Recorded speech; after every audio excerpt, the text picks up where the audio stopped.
게임 중에 상황 판단이라든가 센스나 그런 부분들은 타고나야 된다고 보거든요. 아이한테 혼란이 올 수도 있는 거예요. 부모님으로서 응원해 주시고 받침해 주시는 게 맞는 거예요. 반갑습니다. 축구도사 맥입니다. 요즘 축구를 시작하는 친구들도 많아지고 있고 또 축구를 시키는 학부모님들이 막 궁금한 게 너무 많으시더라고요. 감독님을 모셔가지고 한번 몇 가지 질문들을 한번 드려보려고 합니다. 감독님 먼저 간단하게 자기소개 한번 해주시면 감사하겠습니다. 예, 안녕하십니까. 저는 강구중학교 축구부를 현재 10년째 축구부 아이들을 지도하고 있는 감독 권혁이라고 합니다. 예전에는 학교 축구 많이 했잖아요. 근데 요즘은 보면 클럽 축구 문화로 좀 많이 바뀐 것 같아요. 예. 이런 부분에 대한 좀 장점과 단점이 있을까요?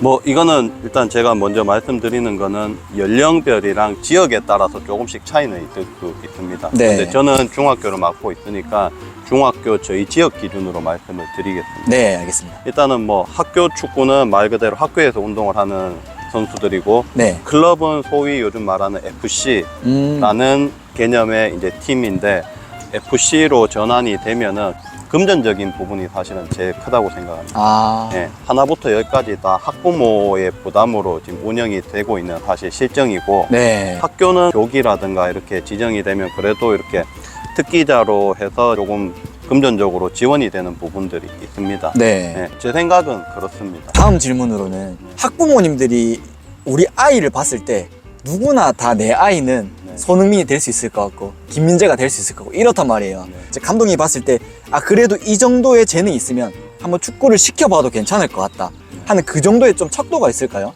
뭐 그게 연령이 어떻게 되냐에 따라서 또 달라지는 것 같은데, 네. 뭐 축구를 보통 초등학교를 이제 시작을 한다고 가정을 했을 때 사실 초등학교 수준은 구력이 많거나 아니면 2차 성징이 좀 빨리 오는 친구들이 눈에 띄고 잘할 수밖에 없거든요. 내가 기술이 조금 부족하더라도 성장이 빨라서 힘이나 스피드가 빠르면 그 상쇄시킬 수 있는 부분이기 때문에, 네. 제가 생각했을 때는 기술적인 부분은 반복 훈련을 하다 보면은 어느 정도 수준까지는 올라갈 수 있다고 생각을 해요. 근데 게임 중에 상황 판단이라든가 센스나 그런 부분들은 타고나야 된다고 보거든요. 뭐 드리블을 자유롭게 하지만 사용을 못하는 친구들이 훨씬 많거든요. 아, 연습을 한 거를 경기 중에 사용할 수 있는 것 또한 이제 재능으로 보시는 거네요. 그렇죠. 만약에 그런 재능이 보여서 아이에게 운동을 시켰어요.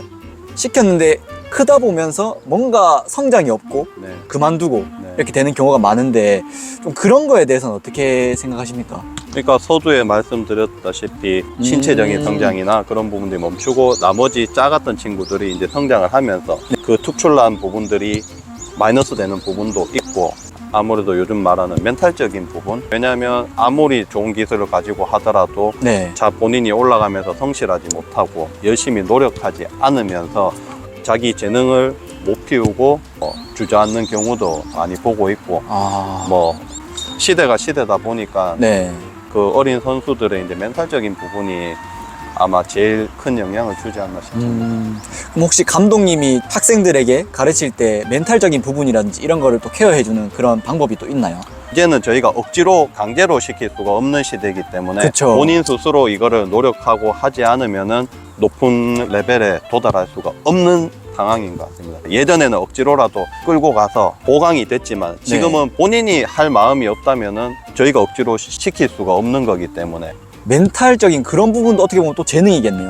그렇죠. 그걸 버티고 이겨내고 내가 해야겠다 이런 마음을 가지는 것까지 정말 그것까지 진짜 생각을 못했습니다. 그냥 오로지 저는 개인 기량만 네. 재능이라고 생각을 했거든요.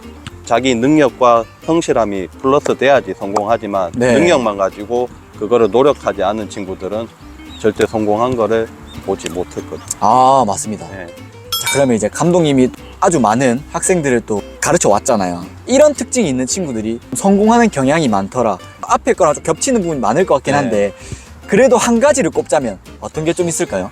성실, 노력은 기본으로 깔고 네. 뭔가 특징이 있어야 되는 것 같습니다. 특징이 있어야 된다. 그러니까 승부욕 같은 거, 이거는 조금 다른 얘기인데 성실한 거랑 소위 요즘 말하는 뭐 싸가지가 없다, 네. 그런 거는 저는 다르다고 생각하거든요. 오. 네, 남들을 너무 배려한다거나 그런 부분들은 운동장에 와서는 플러스 되지는 않는다고 생각하거든요. 자기 걸 보여줘야 될 때 그때마저 좀 양보하고 그렇죠. 이런 것보다는 네. 욕심을 좀 낼 줄 알고 네.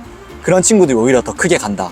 그렇죠. 그러니까 성격적으로나 아니면 운동장에서 퍼포먼스도 마찬가지고 네. 요즘 뭐 볼 잘 찾는 친구들은 많지만 특징이 있는 친구들은 예전보다 많이 줄어들었거든요. 축구를 시키다가 이런 것만 하지 말아라 이런 게 좀 있을까요? 지도자분들이 똑같이 생각하는 부분이 있는데 지도자의 역할과 부모의 역할과 선수의 역할은 다 다릅니다. 아, 근데 맞습니다. 문제가 되는 거는 부모가 지도자의 역할을 하려고 하면은 저는 그게 문제가 된다고 생각하거든요. 네. 예를 들어서 본인이 그날 게임을 못했다. 네. 못했으면 분명히 그런 부분에 대해서 피드백이 들어가서 본인이 인지가 돼 있는데 그게 운동장에서의 마무리가 되고 집으로 가거나 부모와 있었는데 그런 부분이 또 나갔을 때는 아. 또 선수에게는 또 스트레스로 가는 부분도 있을 뿐더러 네. 그 다음에 부모가 어찌됐든 지도자보다 이 축구에 관해서는 전문적인 지식이 부족할 거란 말이에요.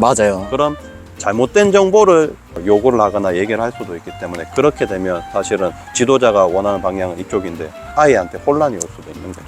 지도자와 배우는 사람과 학부모님과 역할이 다 다르다에 대해서 설명을 해주신 거잖아요. 네. 또 많은 분들이 공감을 하실 것 같습니다. 뭐 지도자한테 지적을 받았으면 오히려 그 부분을 뭐 응원해주고 네. 부모님은 뒷받침해 주시는 게 맞고 네. 운동 관련한 부분은 그쪽 지도자분들한테 맡기시는 게 저는 제일 맞는 것 같아요. 네. 조금 있으면 저희 이제 파라렐라 원정대하고 경기를 또 강구중학교 친구들하고 하잖아요. 운동장에서 또 뵙겠습니다. 네, 네, 알겠습니다. 감사합니다. 수고하셨습니다. 네.